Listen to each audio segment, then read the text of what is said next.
आजपासून 2 दिवस राष्ट्रवादी काँग्रेस शरदचंद्र पवार पक्षाची मुंबई विभागाची जिल्हानिहाय बैठक पार पडणार आहे। सकाळी 11 वाजल्यापासून दुपारी 2 वाजेपर्यंत ही बैठक होईल। आज उत्तर मुंबई, उत्तर मध्य मुंबई, दक्षिण मुंबई, तर मंगळवारी दक्षिण मध्य मुंबई, उत्तर पश्चिम मुंबई आणि उत्तर पूर्व मुंबईची बैठक पार पडेल। खासदार सुप्रिया सुळे या बैठकीला उपस्थित राहतील। राज्यातील एसटी भाडेवाढी विरोधात शिवसेना उद्धव बाळासाहेब ठाकरे पक्ष आक्रमक झालेला आहे। शिवसेना उद्धव बाळासाहेब ठाकरे पक्ष आज राज्यभर आंदोलन करणार आहे। अंबादास दानवेंच्या नेतृत्वामध्ये संभाजीनगरमध्ये हे आंदोलन केले जाईल। राज्यातील प्रमुख नेते ठिकठिकाणी एसटी भाडेवाढी विरोधात निदर्शनं करतील।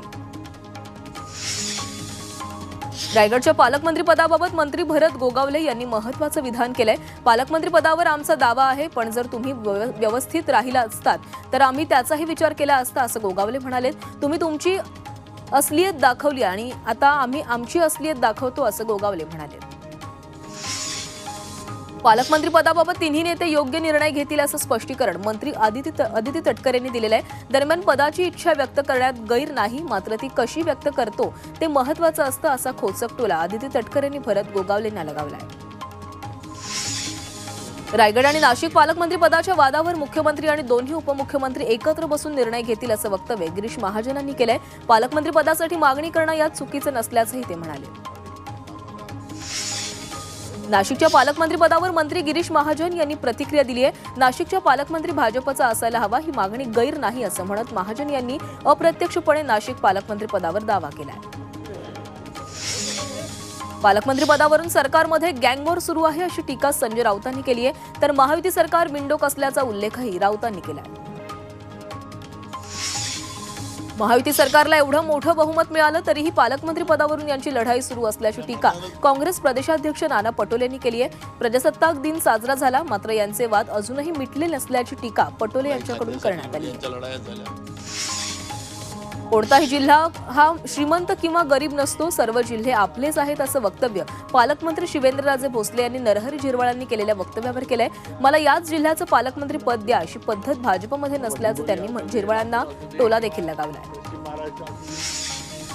मवियाचं सरकार असतं तर 2024 मध्येच कोस्टल रोड पूर्णपणे वाहतुकीसाठी खुला झाला असता, अशी टीका आदित्य ठाकरेंनी केलेली आहे, तर अद्याप कोस्टल रोडवरील सुविधा अपुऱ्या आहेत आणि असा आरोपही त्यांनी केलेला आहे।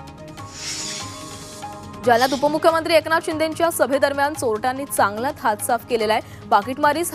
पाकिटमारीसह 7 मोबाईल चोरांनी पोलिसांनी बेड्या ठोकलेल्या आहेत। यांच्याकडून हजारो रुपये रोख रक्कमही जप्त करण्यात आली आहे। माजी आरोग्य मंत्री तानाजी सावंत शिवसेनेमध्ये अजूनही नाराज आहेत। परिवहन मंत्री प्रताप सरनाईक यांच्या धाराशिव जिल्हा दौऱ्याकडे तानाजी सावंत यांनी पाठ फिरवली आहे। पालकमंत्री कार्यालयातील सावंत यांचे फोटोही हटवण्यात आलेले आहेत, तर सावंत नाराज असून ते आजारी आहेत अशी सर्वासर्व प्रताप सरनाईकांनी केली आहे।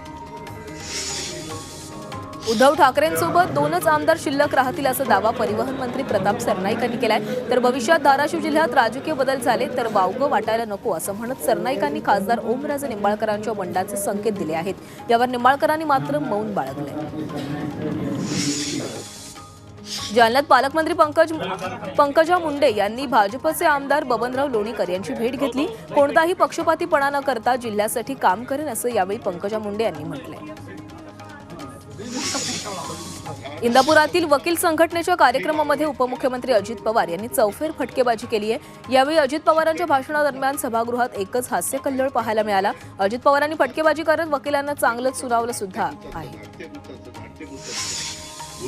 काँग्रेसचे माजी आमदार कुणाल पाटील यांनी ईव्हीएम मशीनवर आक्षेप घेत पुढील निवडणुका बॅलेट पेपरवर घेण्यात यावा अशी मागणी केली आहे। विधानसभा निवडणुकीच्या निकालावरही त्यांनी संशय व्यक्त केला आहे। अनेक वर्षांपासून प्रलंबित असलेल्या लातूर जिल्हा रुग्णालयाचा प्रश्न लवकरच मार्गी लावणार अशी माहिती पालकमंत्री शिवेंद्रराजे भोसले यांनी दिलेली आहे। मंगळवारी होणाऱ्या कॅबिनेट बैठकीत मुख्यमंत्री फडणवीसांसोबत निधीबाबत चर्चा करू असंही ते म्हणाले।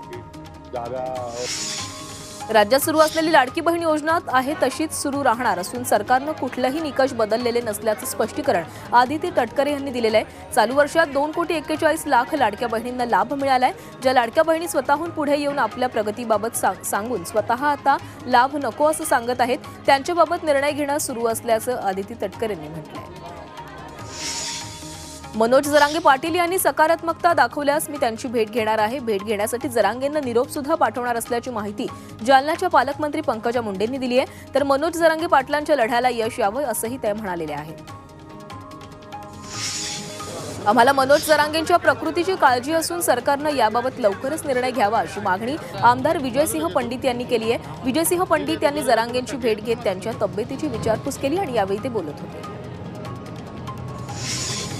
मराठा आरक्षणासाठी आम्ही पाठपुरावा करणार आहोत, मात्र मनोज जरांगेंनी उपोषणाचा मार्ग स्वीकारू नये अशी विनंती भाजपचे खासदार अशोक चव्हाण यांनी केलेली आहे. तर जरांगेंच्या मागण्या समजून शासन स्तरावर त्याचा पाठपुरावा करू असं आश्वासनही चव्हाणांनी दिलंय. लाडकी बहीण योजनेवरून जरांगेंनी सरकारवर निशाणा साधलाय. बहिणींच्या मायेत सरकार दुरावा आणतोय. टिळा लागेपर्यंत तुम्हाला सगळ्या बहिणी लागत होत्या आणि निवडून येताना सगळ्यांना पैसे द्यावे वाटत होते आणि आता परत घेण्याची तयारी सुरू केली असं जरांगेंनी म्हटलं. पीक विम्यातील घोटाळ्याबाबत अजित पवारांनी कारवाईचे संकेत दिलेले आहेत. पीक विम्यात मोठ्या प्रमाणात गडबड झाल्याचं कानावर येत आहे.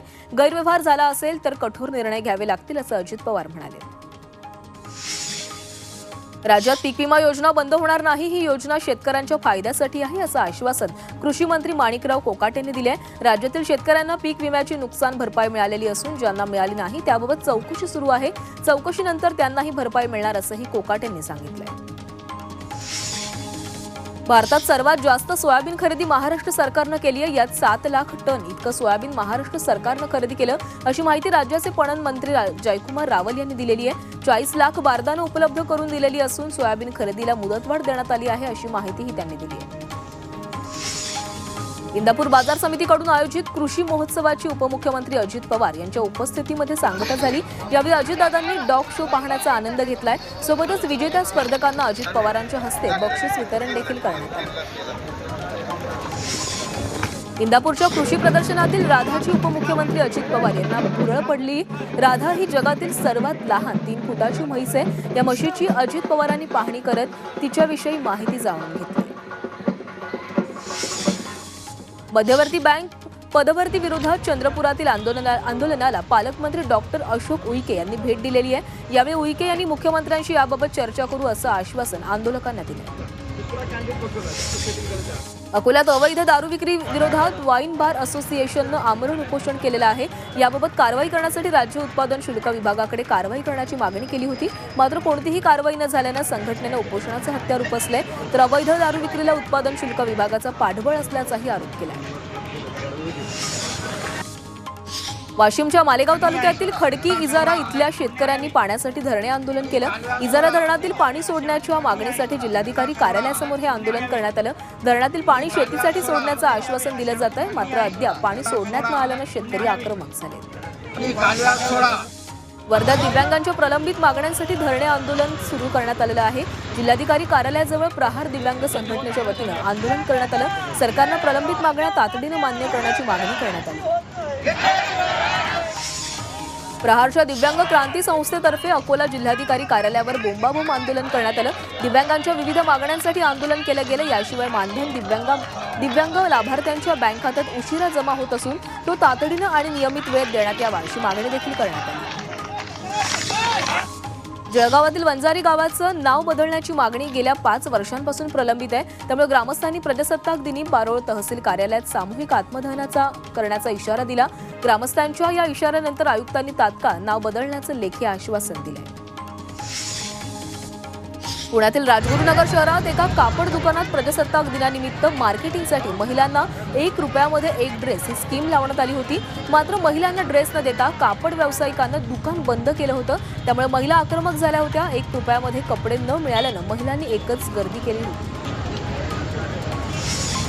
नीट यूजी परीक्षेच्या पॅटर्नमध्ये बदल करण्यात आलेला आहे. ऐच्छिक प्रश्न हटवण्यात आले असून वेळही कमी करण्यात आलाय. नीट यूजी परीक्षेत आता 200 ऐवजी 180 प्रश्न असणार आहेत. तर परीक्षेच्या वेळेत 20 मिनिटांची कपात असणार आहे. माणसाच्या युरिनपासून कार्बन पदार्थ आणि ऊर्जा निर्मिती केली जाऊ शकते याचा शोध नांदेडच्या स्वामी रामानंद तीर्थ मराठवाडा विद्यापीठातील प्रोफेसर आणि संशोधक विद्यार्थ्यांनी लावलाय. या प्रयोगासाठी वेगवेगळ्या 40 प्राण्यांच्या युरिनची तपासणी करण्यात आली. यामध्ये माणसांच्या युरिनमध्ये सर्वाधिक प्रमाणात युरिक ऍसिड आढळलेला आहे.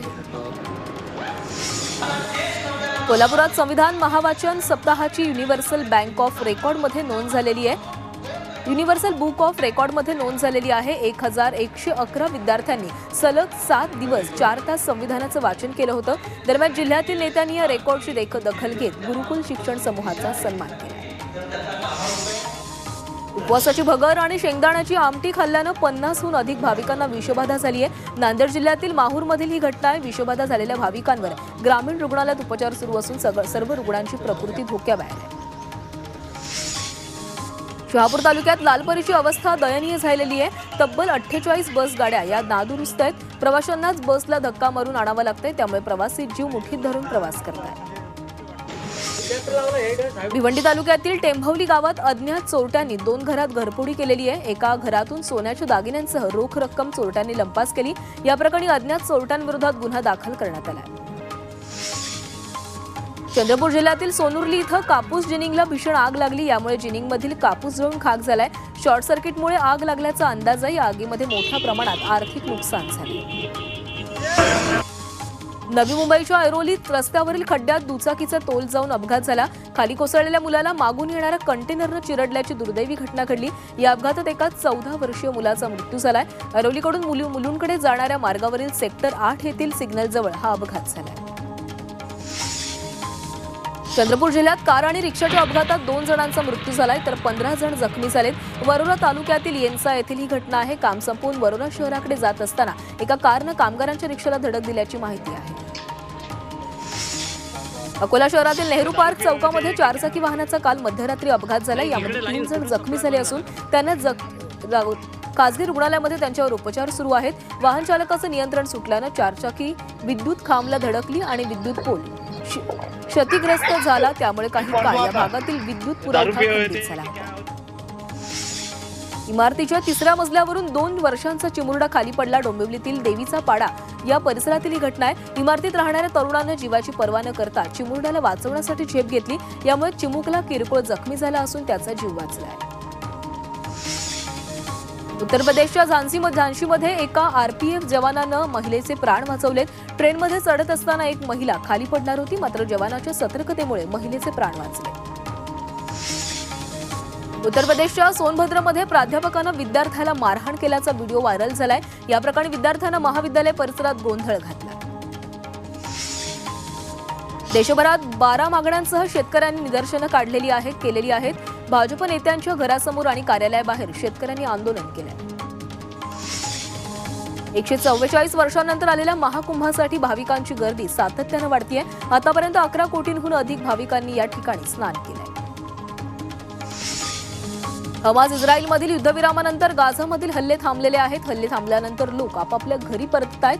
याबाबत ड्रोन व्हिडिओ समोर आलेला आहे. युद्धामुळे तब्बल 6 लाखांहून अधिक लोक बेघर झाले.